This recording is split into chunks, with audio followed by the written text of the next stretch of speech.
해가 뜨네요. 어둠을 뚫고 피어나는 붉은 꽃 같아요. Jung So-min isn't a new name in K-drama, but somehow, she still feels like one of the industry's best-kept secrets. She's respected, but not hyped, loved by fans, but rarely awarded. She delivers every single time, yet the spotlight never seems to stay on her. So what happened? Why isn't Jung So-min a household name by now? Is it bad luck, bad timing, or just how the K-drama industry treats quiet, consistent talent? Let's dig into why Jung So-min, despite her undeniable talent, might just be the most underrated actress of her generation. Born Kim Yoon-ji on March 16, 1989, in Jinju, South Gyeongsang Province, Jung So-min didn't grow up dreaming of fame. She was known more for discipline than ambition. She started ballet in elementary school, but her parents made her quit in middle school. Still, that creative spark didn't fade. She turned to traditional Korean dance in high school, and that passion only grew stronger. Eventually, it led her to the prestigious Korea National University of Arts, where she ranked at the top of her class. For context, getting into K-Arts is like getting into a top medical school. That's how competitive it is. But that dream came with a cost. Jung So-min once revealed that she had a strained relationship with her father for almost 9 years, mostly because he didn't support her acting career. He was strict, emotionally distant, and rarely showed affection. Eventually, they made peace. And she said he became a much gentler, more supportive person over time. That journey from hurt to healing, you can almost see it reflected in her performances. It's quiet, but powerful. The kind of emotion you can't fake. And that same quiet fire carried her into her next chapter, her early acting career, where that simmering passion began to turn into something much bigger than anyone expected. Let's be honest, Jung So-min has never been the kind of actress who screams for attention. She's the one who sneaks up on you. You watch her once, think, oh, she's good, and before you know it, she's one of those names you root for every time she's in a new drama. 그 얘기를 왜 언니한테 한 건데요? 언니가 좋아지기라도 한 거예요? She officially debuted in 2010's Bad Guy, acting alongside Kim Nam-gil and Han Ga-eun. Not exactly an easy cast to stand out in, right? But somehow, she did. Critics noticed how natural she was. Her emotions felt lived in, not performed. It's rare for a rookie to have that kind of quiet command, especially surrounded by heavyweights. Then came Playful Kiss, the role that made everyone finally take her seriously. 어떡하지? 또 엄청 놀릴 텐데. She starred opposite Kim Hyun-jung, who was basically at his Boys Over Flowers peak. We're talking peak Hallyu era levels of fame. On paper, Playful Kiss was supposed to be untouchable, a guaranteed hit, a classic popular boy meets clumsy girl story that K-drama fans eat up. But in Korea, the ratings were average, painfully average, the kind of numbers that make networks quietly move on. And yet, this is where the plot twist comes in. Overseas, Playful Kiss became massive. Back when watching K-dramas meant hunting down grainy fan-subbed episodes on sketchy websites, Playful Kiss was everywhere. It became a cult favorite, especially among new international fans discovering the magic of K-dramas for the first time. And Jung So-min, she shined. Her version of Oh Honey wasn't the typical airheaded heroine we'd seen before. She brought a warmth and sincerity that made you root for her, instead of just rolling your eyes. For so many international fans, Playful Kiss was their first Jung So-min drama, and a lot of them have stayed loyal ever since. But ironically, her international fame didn't quite stick back home. While actresses like Park Shin-hye, Suzy, and Shin Se-kyung were being branded as the next nation's sweethearts, Jung So-min took a quieter, more grounded path. Between 2011 and 2016, she focused on roles that had depth, even if they didn't make her a household name. She appeared in Can We Get Married?, Big Man, and D-Day. Solid performances all around, but not the kind of dramas that dominate headlines. That might have been both her biggest strength and her biggest setback. Her project choices felt personal, almost too modest for an industry that rewards flash over subtlety. It's like she picked roles that spoke to her heart, not her fame. Then came The Sound of Your Heart with Lee Kwang-soo, showing her silly side. My Father is Strange, where her chemistry with Lee Jun was undeniable. So much so that they dated in real life from 2017 to 2020. And the hilarious body swap film Daddy You, Daughter Me. But it was 2017's Because This Is My First Life that reminded everyone, Jung So-min is different. 그러려면 좀 더 필요하겠는데? 얘들아, 우리 다 같이 조개 찾고 놀까? The way she portrayed Yoon Ji-ho, a struggling writer questioning love and identity, felt painfully real. It wasn't glamorous, it wasn't exaggerated, it was just honest. And that's what makes Jung So-min, well, Jung So-min. It's almost like she made an unspoken deal with herself. She would rather be excellent than popular. And that decision may be at the heart of why she's never quite gotten the hype. While her peers were climbing the ranks through big-budget romances and high-profile franchises, Jung So-min was somewhere else, in the trenches, doing the kind of work that doesn't get trending hashtags but does build a deep, lasting connection with viewers who actually pay attention, with K-drama fans who love the genre for the way it is. Still, her consistency eventually started paying off. Viewers began to recognize that whenever Jung So-min's name was attached to a project, it meant quality. She wasn't a hitmaker in the traditional sense, but she was actually building one of the most respected reputations in the industry.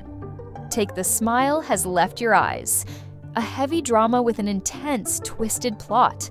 Not the kind of thing your average rom-com lead would dare to touch. 대단하네. 여기까지. 물어볼 게 있어서. 이거 우리 오빠 때문에 구한 거지. 응. 우리 오빠 죽이려고. 응. This wasn't a feel-good series. It was a psychological slow burn about trauma, memory, and forbidden love, with a creeping sense of dread that built episode by episode. Jung So-min played Yoo-jin Kang, a woman who falls for a man shrouded in secrets. Kim Moo-young, played by Seo In-guk. Sure, their chemistry is what romance K-dramas are made for, but this wasn't your standard bad boy with a soft side story. Moo-young might have been a murderer. Jin Kang's own brother was investigating him. Every moment felt like it could snap. And So-min was right there at the emotional edge, walking that razor-thin line between love and danger. And she delivered. Quietly, devastatingly, beautifully. Then came Alchemy of Souls, the drama that reminded everyone just how magnetic Jung So-min can be when she's given the space to shine. 길준 이놈이 기어이 내 제자의 몸에 들어왔구나. 너가 내 비록 이런 몸이라 지키지는 못했지만 네 놈이 그 몸 안에 살게 두진 않을 것이다. This wasn't your usual K-drama setup. Alchemy of Souls was a sprawling fantasy about soul shifting, forbidden magic, and destiny, a world where one wrong spell could change your life entirely. Jung So-min played Moo-deok, a mysterious maid who's actually the soul of an elite assassin trapped in a powerless body. It's the kind of role that demands everything: comedy, action, emotion, and mystery, all in one. And she delivered. What made her performance stand out was her perfect balance of tone. One scene, she's sharp and witty, pulling off flawless comedic timing. The next, she's heartbreakingly vulnerable.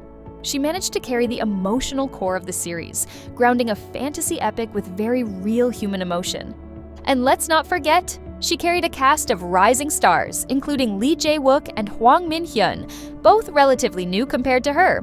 Jung So-min's natural chemistry and experience elevated everyone around her, helping the drama feel cohesive and alive. The best part? Her character wasn't just loved, she became the heart of the show. So much so that when Season 2 arrived with Go Yeon-jung taking over the lead role due to the body-swapping storyline, fans couldn't stop talking about how much they missed her.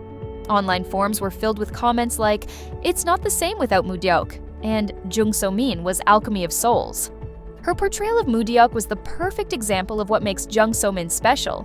She can make you laugh, cry, and completely lose yourself in a story, even in a world filled with magic and chaos. It was one of her biggest hits, both domestically and internationally. But even then, despite the praise, the fan love, and the unforgettable performance, Jung So-min didn't chase the spotlight. She just firmly reminded everyone why she's in a league of her own. But here's the thing. even after all that, after Because This Is My First Life, The Smile Has Left Your Eyes, and Alchemy of Souls, Jung So-min still isn't treated like one of Korea's top-tier actresses. And honestly, it's strange. She's proven she can do it all: romance, comedy, melodrama, even fantasy. And she nails every role with quiet precision. Yet somehow, she's still floating in that in-between space. Respected, but not celebrated. Some say it's timing, others say it's branding. But even among fans, there's debate. There are people who think Jung So-min never really pushes herself outside her comfort zone, that she stays in this bubble of safe roles, the kind that highlight her emotional depth but don't challenge her image. She's known for being consistent, but not necessarily ambitious. And maybe that's part of why her name doesn't come up in the same breath as actresses collecting Beck songs and Blue Dragon Day songs left and right. She's been around longer than some of them. And yet, her award shelf doesn't reflect her skill. So, what went wrong? Actually, nothing. That's the point. Jung So-min didn't fail. The industry failed to recognize her. It's not that she's not respected. She is. Critics love her, her peers admire her, but the industry seems to keep her at arm's length, as if her quiet brilliance doesn't fit the mold of what a star should be. Sure, her shelves might not be stacked with trophies like the newer generation collecting Baeksangs and Blue Dragon Daesangs left and right, but Jung So-min has something far rarer: longevity. While others chase prestige projects or viral moments, Jung So-min has always chosen what feels right to her. And that's admirable, but it's also a double-edged sword. In an industry where momentum is everything, playing it low-key can make people forget how good you really are. But lately, things are starting to look different. Because if people once said Jung So-min was too quiet, too safe, or too content staying in her lane, well, 2024 to 2025, Jung So-min seems ready to burn that lane down. She's headlined not just one, but two major K-dramas, one on Netflix and another on Disney Plus/SBS. That's not just impressive, that's a power move. It's as if the industry finally realized that the woman they'd been sleeping on might actually be one of the most versatile leads of her generation. On Netflix, she stars in Love Next Door as a sharp, no-nonsense businesswoman who returns to Korea to reboot her life, only to get tangled up with her childhood nemesis, played by none other than Jung Hae-in. 너 아파? 아팠어. 지금은? 괜찮아. And over on Disney Plus, she leads Would You Marry Me, a romantic comedy with a twist, where she plays Yoo Mei-ri, a woman who wins a dream house but must survive a 90-day fake marriage with Choi Woo-shik to claim it. 해가 뜨네요. 어둠을 뚫고 피어나는 붉은 꽃 같아요. Based on the trailer and the first few episodes, Jung So-min is already showing off her range, balancing sharp comedic timing with that heartfelt slice-of-life warmth she's always nailed. And let's be real, you're probably already adding this to your watch list because it might just be one of the best releases of the year. She may not be the loudest star in K-dramaland, but she's one of the few whose name alone guarantees quality. You know you're getting something sincere, something real. And if this new chapter is any indication, Jung So-min's quiet era might just be over, and we are more than ready to see her from being underrated to becoming one of the most celebrated actresses of her generation. And speaking of worth watching, with all the chemistry she's brought to her dramas, here's the real question. Do you think Jung So-min made it to the list of the hottest kissers in K-drama history? Click on this video to find out.